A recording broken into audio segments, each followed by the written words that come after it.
Sobat Iklim NTB, bagaimana kabar sobat semuanya? Semoga selalu dalam keadaan sehat ya. Sobat, berdasarkan monitoring kami, pada dasarian 2 Mei ini terjadi hujan secara umum berkategori rendah hingga tinggi untuk wilayah NTB.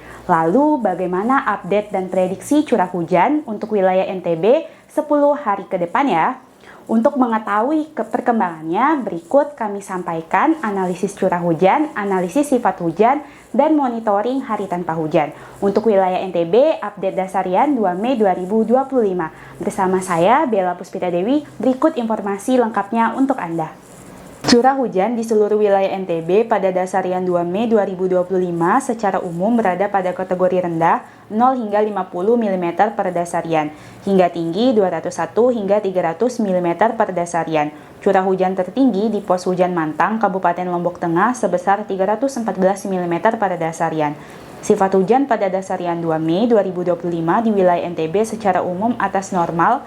Monitoring hari tanpa hujan berturut-turut, Provinsi NTB secara umum pendek 6 hingga 10 hari tanpa hujan hingga masih ada hujan saat updating. Lalu bagaimana prediksi curah hujan pada dasarian 3 Mei 2025 mendatang?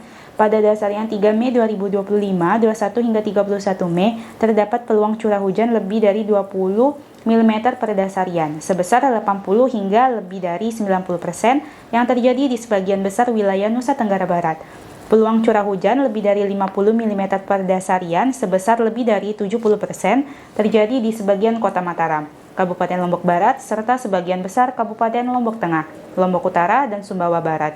Peluang rendah untuk curah hujan lebih dari 100 mm per dasarian, yaitu sebesar kurang dari 20% terjadi di kota Mataram, serta sebagian kecil wilayah Kabupaten Lombok Barat dan Lombok Tengah.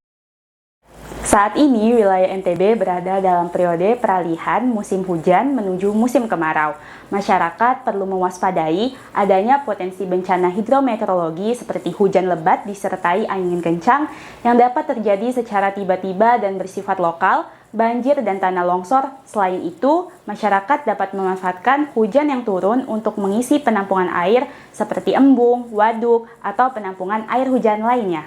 Tetap perhatikan informasi BMKG guna mengantisipasi dampak bencana maupun kerugian dalam merencanakan kegiatan Anda, serta selalu menjaga kesehatan dimanapun Sobat Iklim berada. Demikian yang dapat kami sampaikan. Untuk informasi lebih lanjut dapat menghubungi sosial media kami di @infoiklimntb. Pergi ke kota naik sepeda, cakep. Waspada bencana, warga siap siaga. Terima kasih dan sampai jumpa. Saat ini, wilayah NTB berada dalam periode peralihan musim hujan menuju musim